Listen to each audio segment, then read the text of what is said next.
It is Friday, May 9th, 2025. This is another edition of Baseball Today. That is not my man, Trevor Plouffe. That is the boss dude, Jake Storiale. I am Chris Rose. Producer Jeff along for the ride as well. We have totally changed things up as we get you ready for another baseball weekend, in part because Trevor Plouffe is so rich he forgot to pay the power bill. What happened to him? That's tough. We got the emergency call this morning. No power. Hey Rosie. Hey everyone. I love the Baseball Today crew. I've been trying to angle my way in here more. Jolly getting tapped on the shoulder.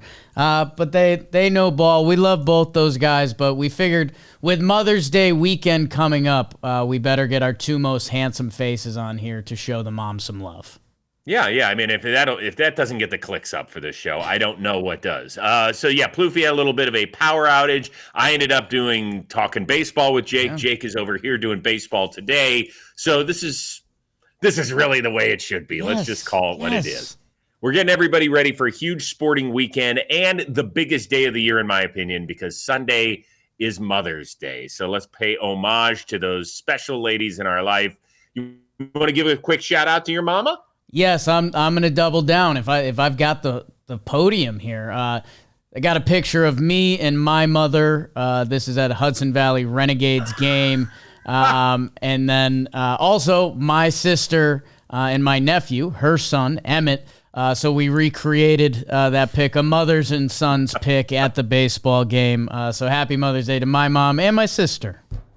That is the perfect Storiale photo to celebrate Mother's Day. I love that. People that have followed this show know the story about my mom. She passed away 18 years ago, and I miss her every day. She was a tremendous support system, but an amazing sports fan. When I first started my television career in Cincinnati, I was Kevin Frazier's sports producer. That's Kevin Frazier from Entertainment Tonight.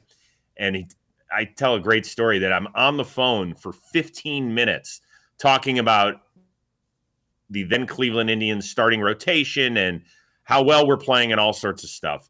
And Kevin goes, "Hey, how's your dad doing?" I said, "I don't know. That was my mom." My mom would love to talk sports with us. She was a baller. She was a bettor back in the day. She loved every bit of it. I miss her. One of my favorite photos is when we were on, I think this was on spring break from many moons ago. And I think this is just to prove that, yes, at one point I was young in my life. And so I miss Jackie Rose dearly. She was a sweet, sweet lady.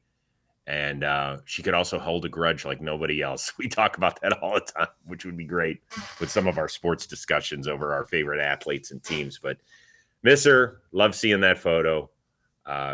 She was a great person. Shout out to the mom. Shout out to Jackie Rose and young Chris Rose with the Brady Bunch hair going on. My goodness. Watch out. It's a big ep. Yeah, that was the 70s. Yeah, that's one of the few photos in which I'm tan. We were probably down in Boca Raton, Florida, or something like that. Yeah, baby. I don't know, maybe the Keys. Maybe one of the Keys. All right, so shout out. Take care of all the moms this weekend. And also a special shout out to the mother of our two children, the Queen, who will make her return to Dugout Discussions this weekend. So make sure you check out a new episode with Michelle Rose and Vladimir Guerrero Jr. That drops Mother's Day at 2 p.m. Eastern. Appreciate it. Let's start with this. Is there an issue in Boston?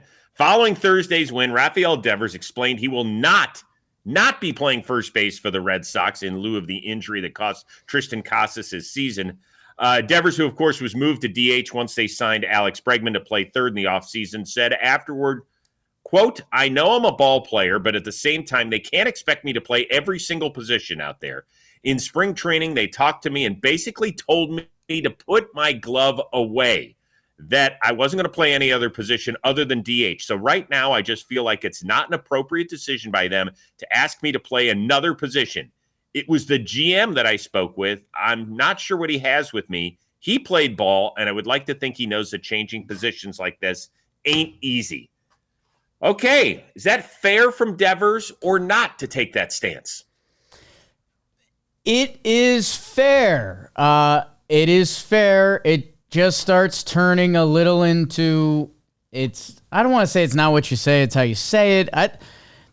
Chris, this is just covered in salt, man. This is the way Devers is talking. It's not necessarily moving to first base. It feels like if there was a friendly get together, or maybe not, because maybe they blew this at spring training when they did all the third base and don't bring your glove anymore and all of that. I think it's fair for a pro ball player to be nervous about wanting to move positions. I think Devers getting a little dramatic with the asking me to play everywhere. I mean, no, a position got hurt, a position you've been linked to in past years, that it's not insane to think maybe you'd be interested, like Bryce was with the Phillies. But this is layered in a lot of jealousy, angry, like, I don't know, Rosie. The personalities involved here are fantastic. Cora, Devers, and we've got new GMs that change hands. The start of it is fair by Devers, but he's getting a little too salty. Well, I wish that he had come out and said, first and foremost, I hate it that Tristan Casas is out the year. Like, let's deal with that first. I mean, he's played with Casas for a few years. He blew out his patella tendon. That is not going to be an easy surgery to come back from for a big man like that. I wish he had taken that stance first. But I really feel like Rafael Devers is sitting there going, okay, y'all paid me $300 million to be the cornerstone of this team for the next decade and a half, and I'm getting treated like the 26th player on the roster. I'm getting asked to be a utility guy to move from here to here. I'm being told to put my glove away, that you strictly want me as a DH, that Alex Bregman is the new shiny toy. Oh, and by the way, we've got a bunch of the young prospects who everybody's more excited about to see than just me, and I'm your $300 million ball player. He's taking this personally. Yeah. Does he have an ego? Yeah. And guess what? So does every damn good baseball player that I've covered for the last 3 decades. They all think that they are the best, and they should think that way, and that's what makes them elite. And I got to be honest with you, I'm standing up for Rafael Devers a little bit. I think it's easy for us to say, well, Jesus, they paid you $300 million. Why don't you just go do what they said? Well, I think he's getting mixed messages, and I think that this has been poorly handled by Craig Breslow. I don't think it's been exceptionally well handled by Alex Cora. And yeah, the easiest thing is for us to point to the player and say, just do what you're told. They're your employer. Why not? I don't think that this has been handled with perfect aplomb by the Red Sox. No, I mean, not at all. And I think it's fair to point that out. I do think there's a general fan thing that's, hey, we've seen Bryce Harper grab the first base glove. That was on his own accord. But also these teams, Rafael Devers should have had a first baseman's mitt in his hand years ago as just an option. And how much smoother would this have gone if, hey, Rafi, this year we might need a little versatility out of you.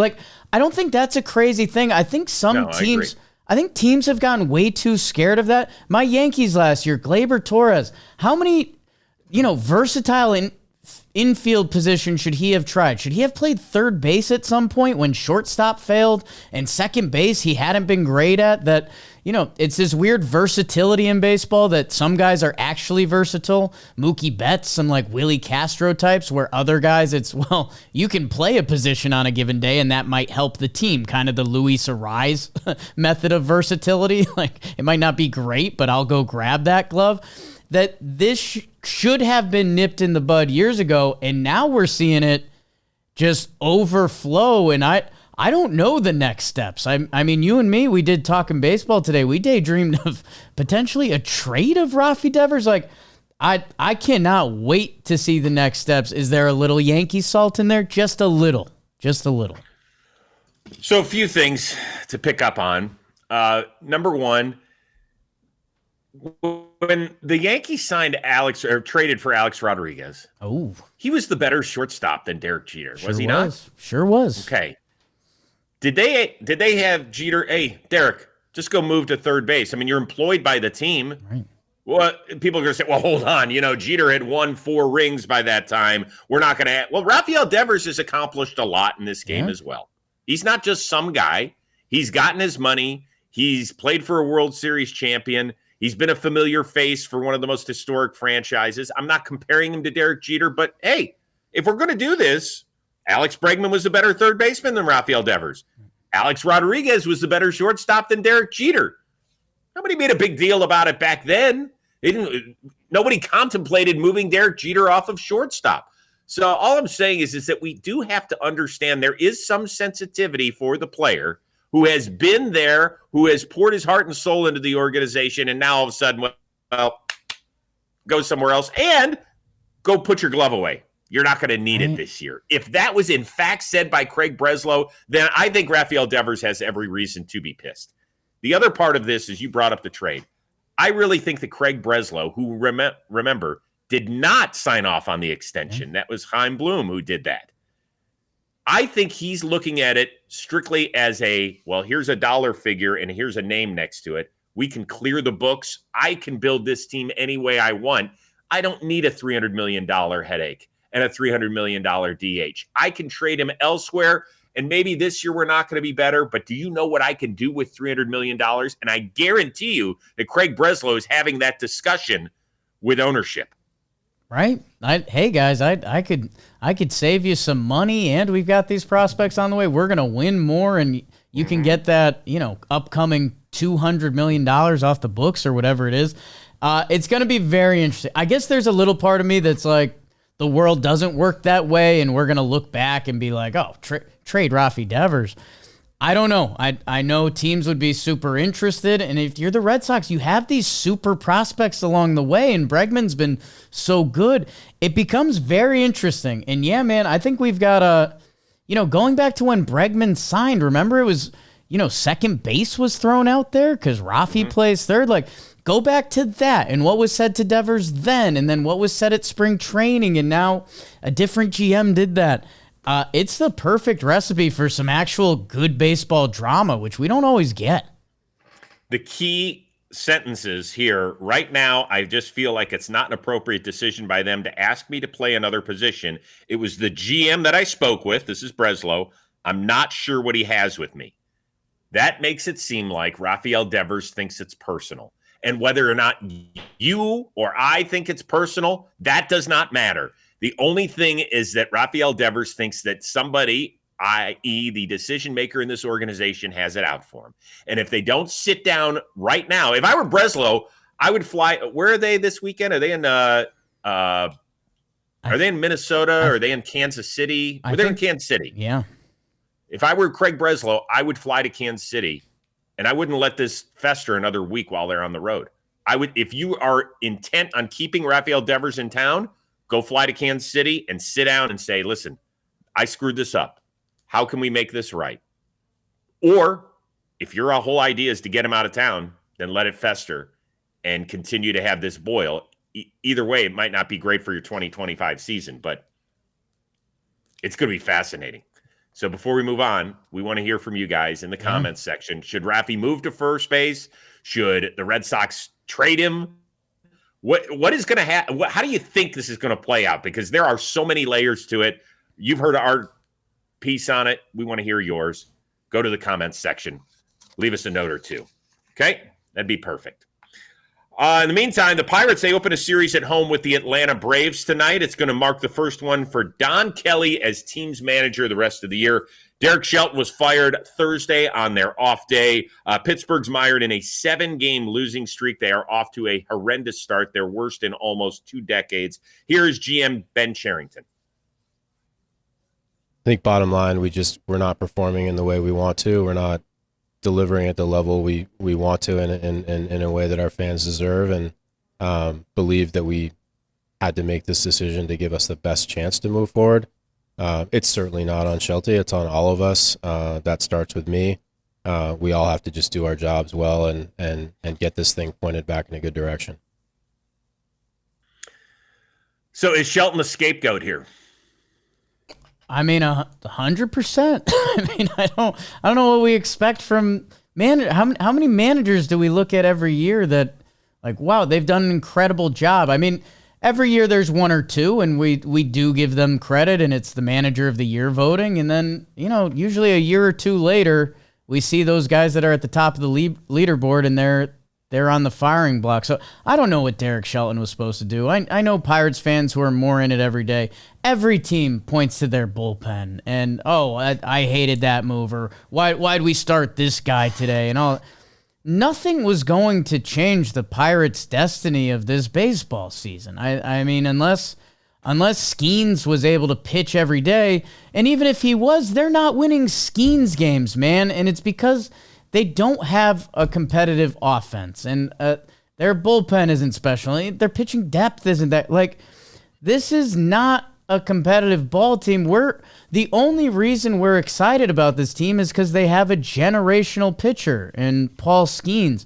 Otherwise, why else would we talk about this? Like, I'm glad O'Neill Cruz, it looks like it's happening, and the stolen bases and the power, and that's great. Otherwise, it's nothing. The only reason you'd go check it out is if you saw dugout discussions with Andrew McCutchen. Well done. Well done. Okay, is he the scapegoat? So if this were a class project and you have to present both sides, here's the pro as to why you get rid of Derek Shelton. He has a .410 winning percentage, essentially. That is the third lowest among managers to serve at least 5 years in the integration era. That is horrific. That is not good. Pirates never made the playoffs. They never really came close to a winning record. They never finished higher than fourth in their division. So all of that is horrific. I also heard people say, well, Derek Shelton, last year we were in playoff contention at the trade deadline. We were only a couple games out. Okay, can I let you know who you traded for at the deadline to make that push and put you over the top? IKF, Brian De La Cruz, and reliever Josh Walker. I mean, I don't know how you beat other teams out for that sort of package to really put you over the top and get you into the postseason. So kudos to you guys. Hell of a job by the organization.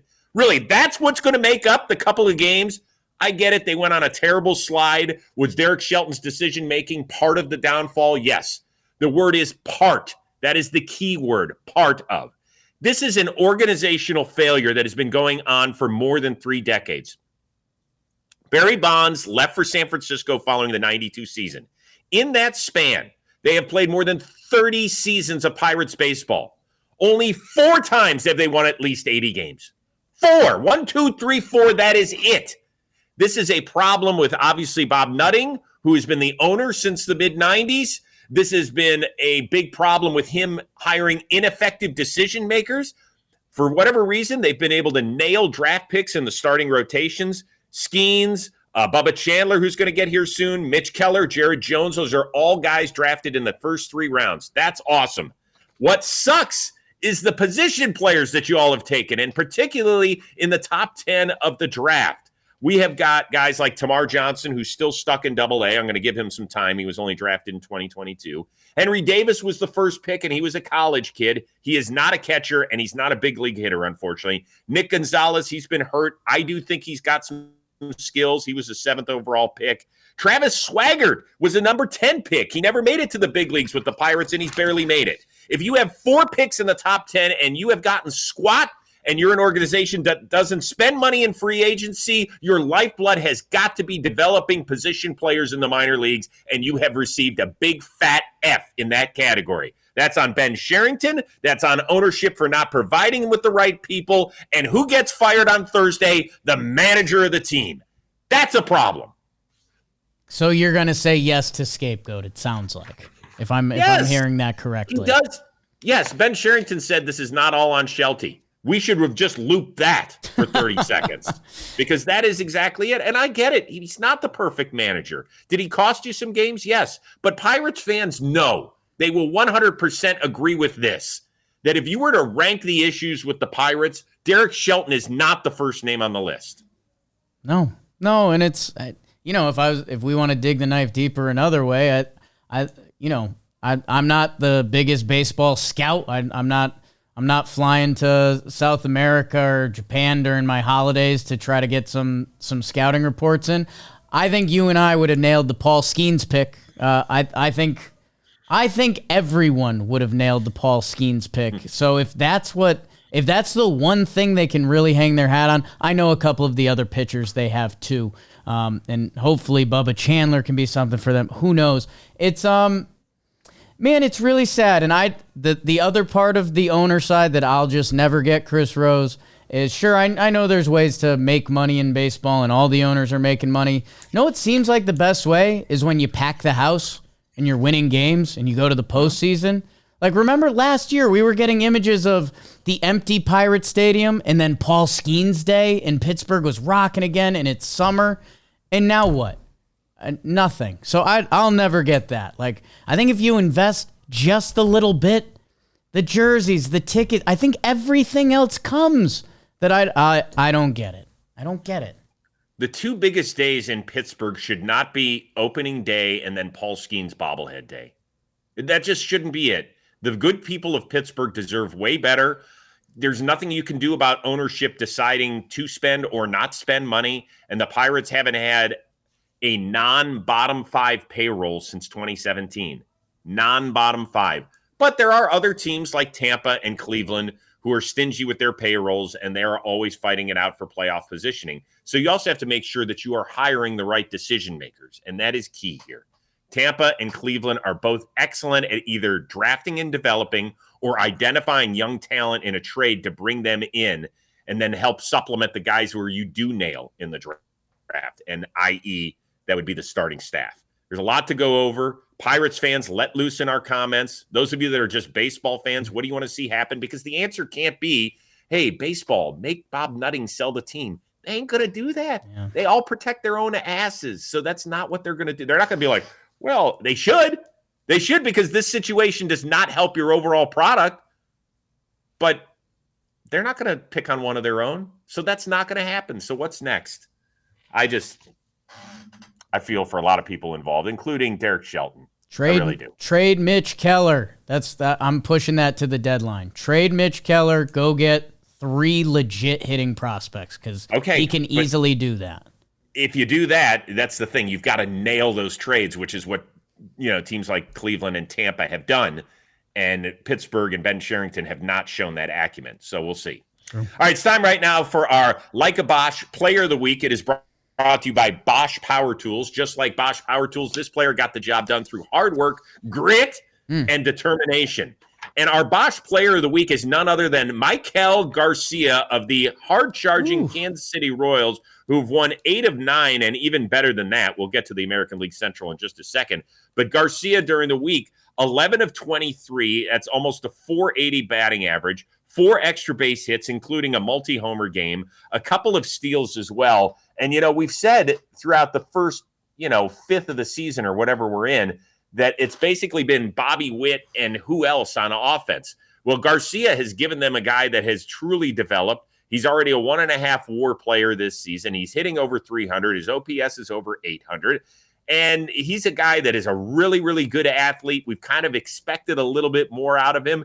And finally, he's delivering. And the Kansas City Royals, you and I talked about this on Talkin' Baseball, that their pitching staff, not just their rotation, their pitching staff is good enough to win the World Series. If they can just get enough out of this offense, they're going to be really good. He's a really fun ball player. If this keeps up, man, get me another lefty bat in Kansas City, and you can really start to dream. But yeah, I like when Maikel Garcia got called up, I remember there was real hype around this guy and like a speedy third baseman. We don't see that dynamic a lot. And then you look at the numbers from the past 2 years and you're like, oh man, this is, of guys getting everyday run, he was on a bottom of a lot of leaderboards. So I'm happy for him. And just a reminder, sometimes it takes a little bit to click. He just turned 25. So hey, him, Vinny, Bobby, Salvi, all names that end with that noise. We love that. Get me an outfielder who mashes. Well, they've got one that they're developing down in the minor leagues. Right. So he'll be here soon enough. Today's episode of Baseball Today is sponsored by Bosch. When you pick up Bosch Power Tools, it makes you feel empowered and confident and appreciated. No matter what job lies ahead, you're simply going to crush it. As a global leader of power tools, measuring tools, and accessories, Bosch's innovative product solutions are built with quality engineering and precision in mind. The assortment of products ensures that you have the right tools in your toolbox to tackle a variety of tasks with relative ease. Bosch's 18-volt battery platform powers numerous tools, creating a consistent energy home base that keeps the brand's family of tools running. Like your favorite players on the field, Bosch Power Tools make sure that you are powered up and ready for anything that gets thrown your way, because the more you Bosch, the more you feel like a Bosch. Head to BoschTools.com today to learn more about power tools you need to get the job done right each and every time. Well, I'll tell you who's powering right through the American League. None other than the Detroit. They continue to roll. They swept a doubleheader in Colorado by a combined score of 21-3 on Thursday. Tigers have the best record in the American League. In the meantime, the Rockies fall to a league worst 6-31. Here is Denver native and Rocky starter Kyle Freeland. Kyle, I know you got a lot of love for this fan base. What would be your message to them just to keep them in the building as the team tries to figure out some of these struggles? Keep believing in us. Keep riding. Thanks, Kyle. For those of you that are audio only, that is Freeland, who was almost brought to tears, and he walked off the podium after delivering those words. What are your words to him? Keep believing. Hang with us. I'm wearing a Rockies hat because I'm trying to be supportive. I know that that's a community that's special to you. How bad did you feel for Kyle Freeland there? Awful, because I think Kyle Freeland doesn't kind of want to lie through his teeth. I think baseball players know a lot. I think there's been a lot of discussion around how good this NL West is, and pretty much every conversation starts, well, besides the Rockies.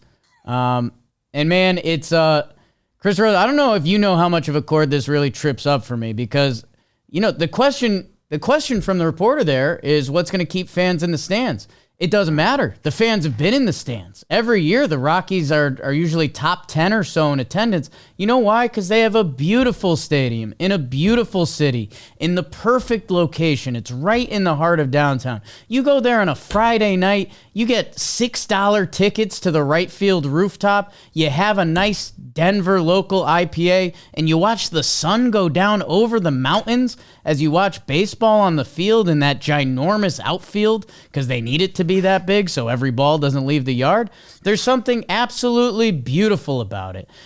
And this franchise has been run as a business that I don't know how much baseball they know happens. And I feel bad because sometimes I go at the baseball people in charge, because honestly, I don't know why we haven't tried more creative things. I don't know why people haven't video gamed the Colorado Rockies. And what I mean by that is, hey, I'll compare it to basketball. You know what people used to do when they played basketball, like online, or they were building their video game team? They used to get the one big man in the league that shot threes. And they were like, oh, I'm going to get a whole team of three-point shooters, man. How crazy is this video game? And then the NBA turned into that because they figured out 3 is better than 2. That's how crazy front office analytics had been in basketball. The Rockies should try anything. And I spend nights thinking about this. And it's a little weird. Maybe I need more hobbies. But why haven't they tried everything? Why not put the best defensive lineup you can assemble and see how good that works? Because that's something you can control. Why not get all power hitters and let's see how much we match? Why can't we just get all sinker ballers? Let's see how much we could keep that baseball in the air. The Rockies have never tried anything, and it's mostly because their ownership group does not care.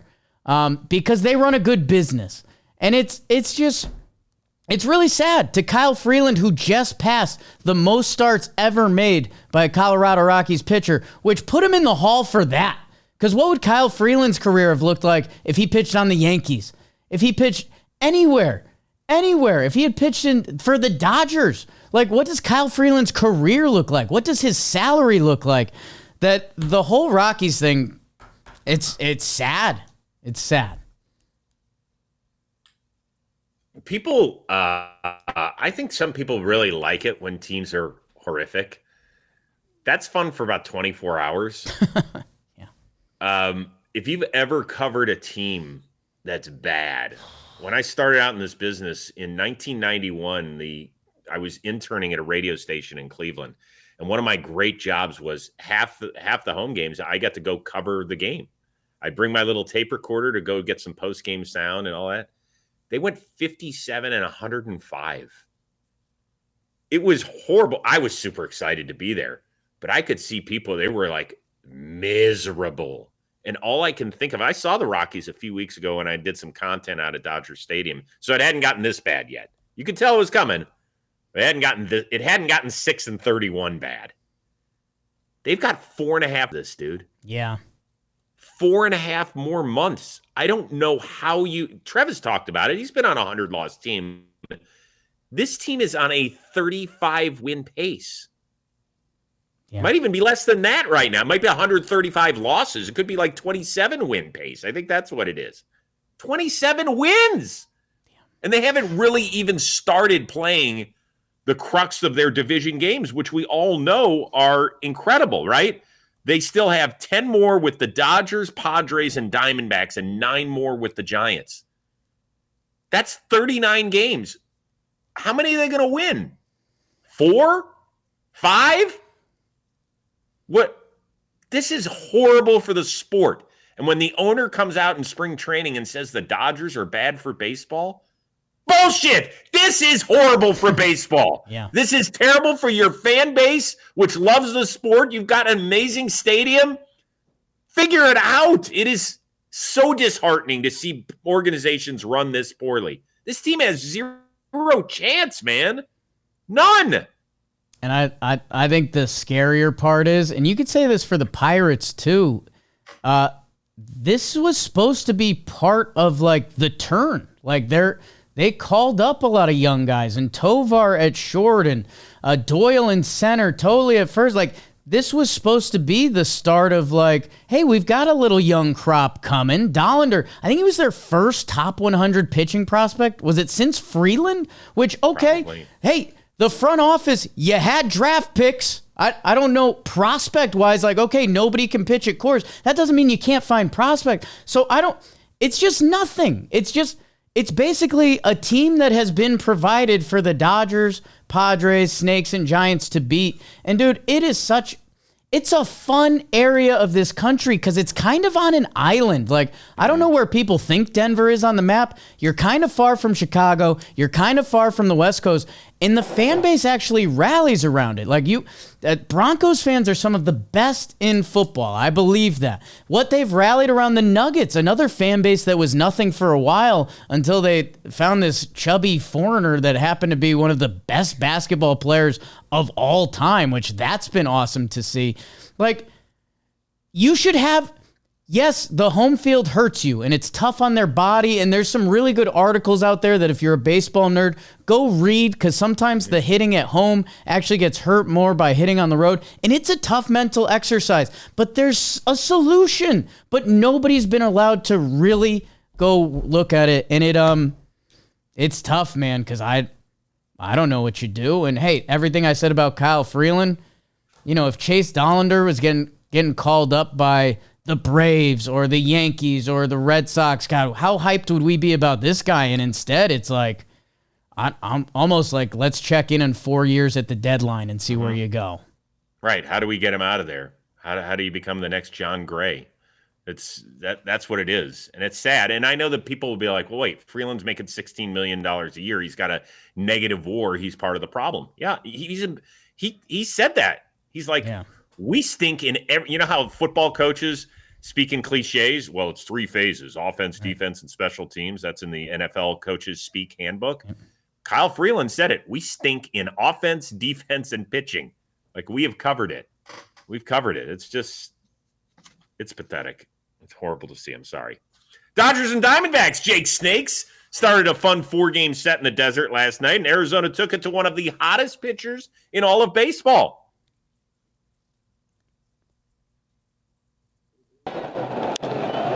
Moreno the other way. It backs up high. Still backing up. And it's gone. Gabriel Moreno. It's a Gabby grand slam. And it's 4-0 Diamondbacks. Big smile from Gabby, and why not? Yeah, why not? Because it was his first homer of the year, which I can't. Shouldn't that guy be hitting 20 homers a year? Yeah, I mean, he kills lefties, and I don't know. I think sometimes the baseball gods get you, Rosie, and once that 0 stays on the board, it's really hard for it to get off the board. Hopefully that Yamamoto homer sparks him and sparks the Snakes in general, just because they have been doing very much the baseball win a game, lose a game, win a game, lose a game. They haven't been able to find that hot streak since kind of mid-April. And in that division, you're going to have to find hot streaks, and maybe this Dodgers series can spark it. I'll be honest, I'm not super optimistic right now. Like I need to see the turn happen, and maybe it will. Like Roki hasn't been invincible. They've got Dustin May and Tony Gonsolin. So hey, if that Snakes lineup can watch them beat the Dodgers for a weekend, maybe that can be it. But I don't know.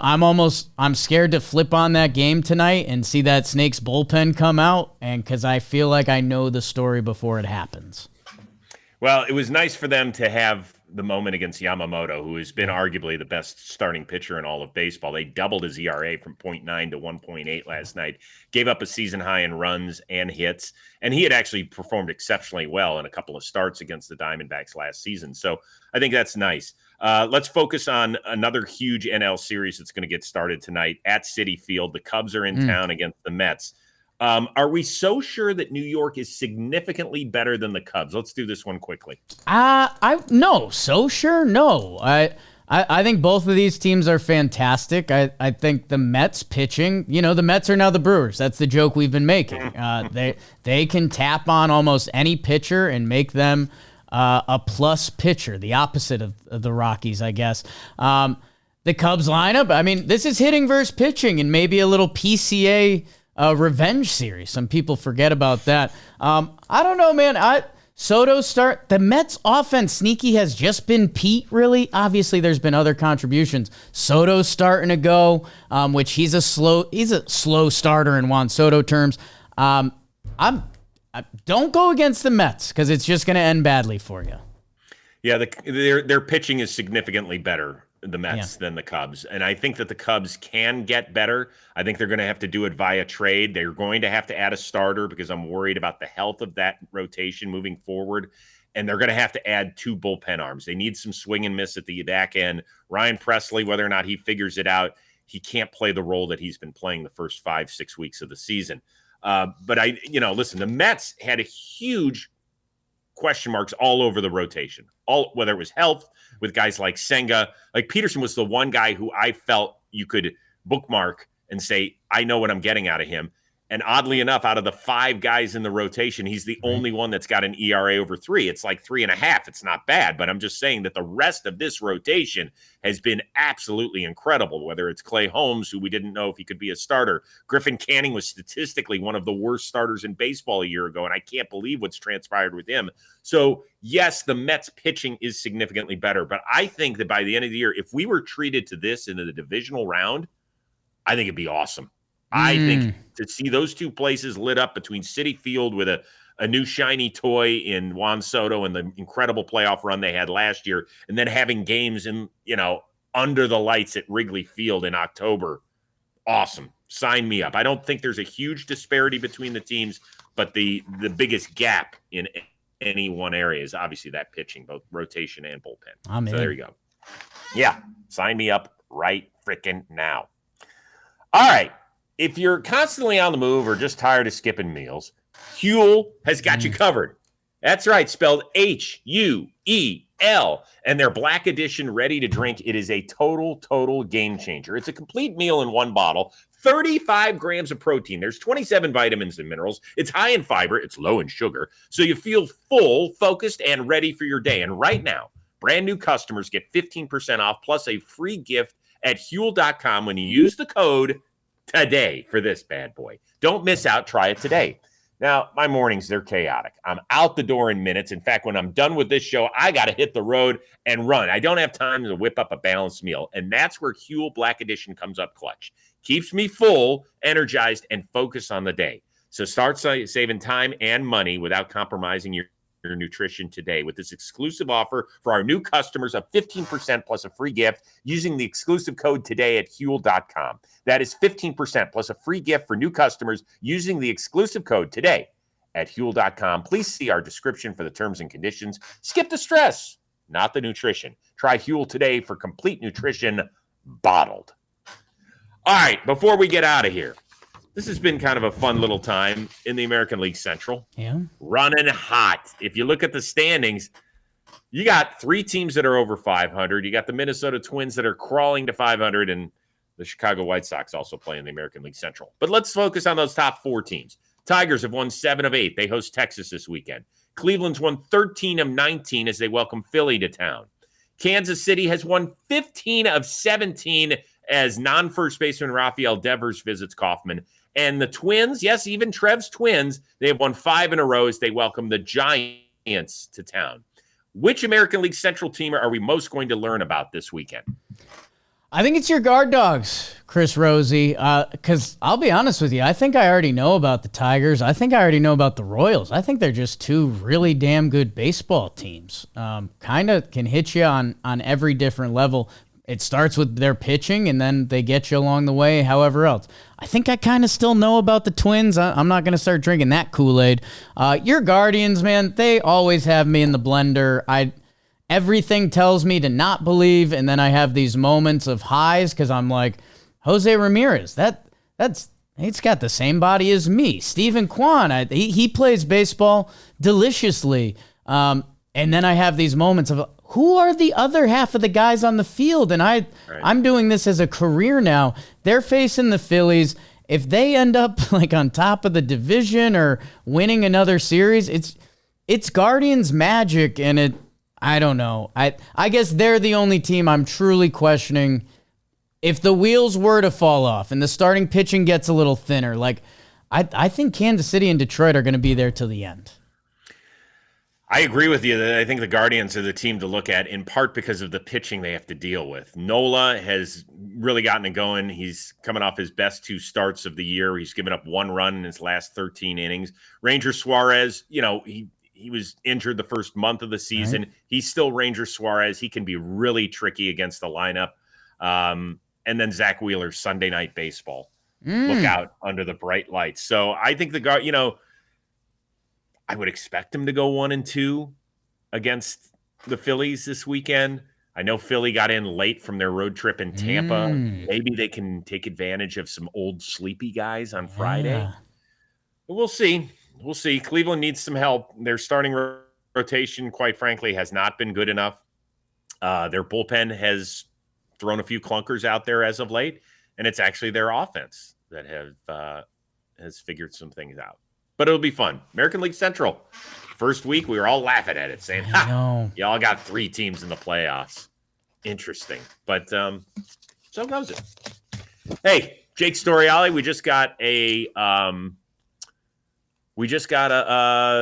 nice text from Trevor Plouffe, who said his power's back on. How convenient is that? I think he's got cameras in here. I think he knows we were just finishing up, and he's probably on the 4th hole of the local club. Well, even better, I have got apparently, according to my wife, a lizard in the house that I have to go take care of. Wow. So leave a comment on how to best remove a lizard from your abode, because I have only done it once, and it's not great. So I'll let you know how that goes. Thanks for filling in today. It was fun doing a home and home series quickly on Talking Baseball and Baseball Today.